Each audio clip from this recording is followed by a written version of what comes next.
Episode 4 to 6. God damn. Writing this right after watching, and I kid you not, it's been ages since a Bleach episode got me feeling this way. I'm so happy I remember very little about this arc outside of some of the bigger events, cause, well, I read this arc a few years ago, but I've tuned in for the later season and it's met my expectations, but episodes 4, 5, and 6, well, they were out of this world bonkers.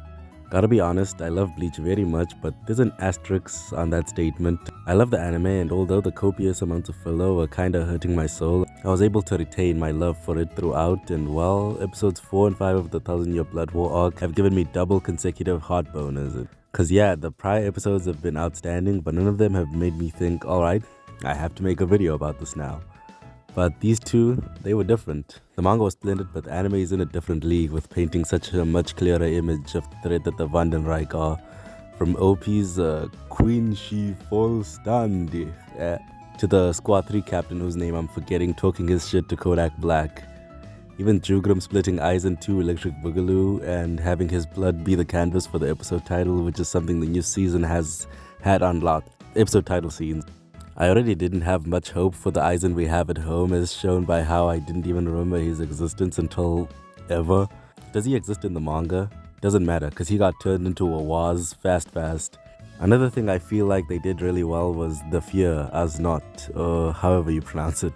You'll have to forgive me, I'm not a Germany. What I was saying is they really pulled off making him seem like the silent threat who's just a problem just to be a problem.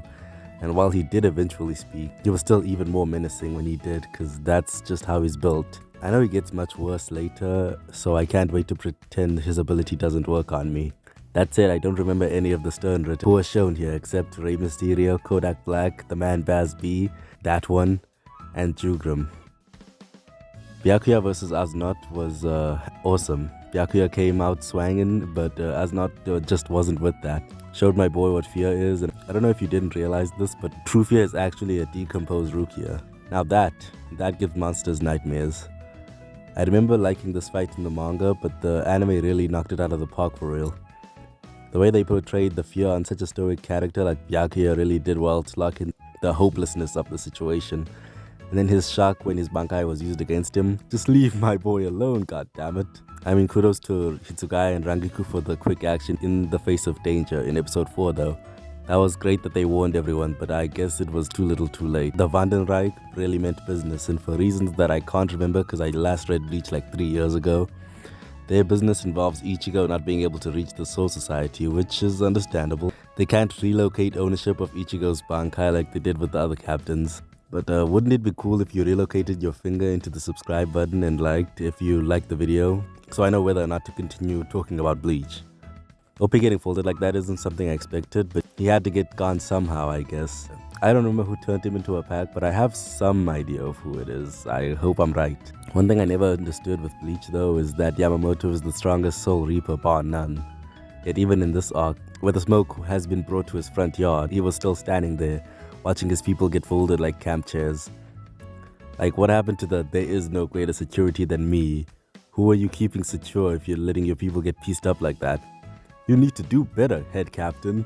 I mean, he came in to absolutely wreck Sternritter O, but he sure took his time leaving his office. A lot of casualties could have been avoided if he just did that from the start. Then, in the ultimate twist of fate, right after finishing the first draft of this video, Yamamoto made me eat my words by having the best fight in the arc so far. He was giving Yuabak the hands.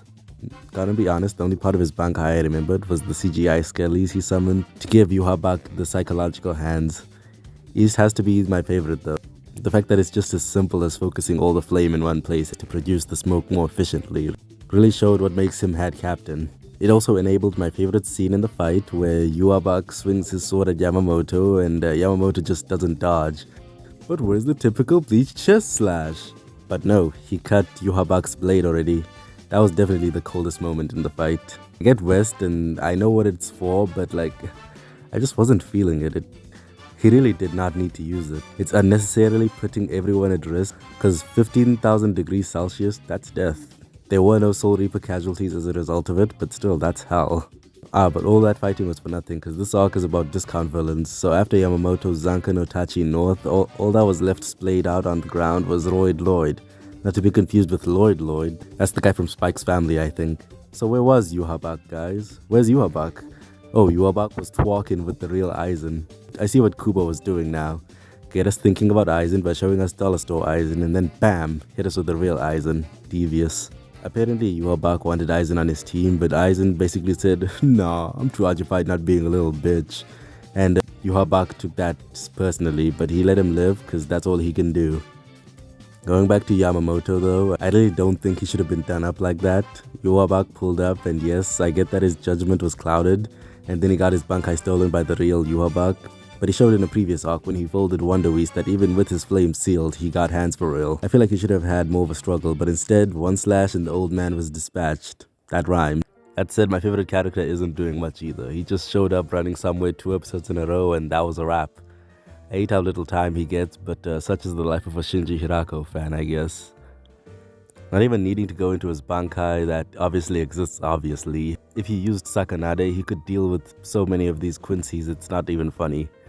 His Zanpakuto is basic, but it's still pretty broken. It's basically budget Kyokasu Getsu, but I guess now we know anything budget Aizen loses to the Quincy, as shown by how Jugrum turned Diet Aizen into a 90s sitcom. But now, it's time for me to explain a little further. While I do love Bleach, there are parts of the arc that I just wasn't really feeling in the manga. Like the fight with Gerard Valkyrie, but more especially the fight with Lil Barrow. That one was going well until it just stopped being legible, and I just started looking at only the art because everything else was just confusing me.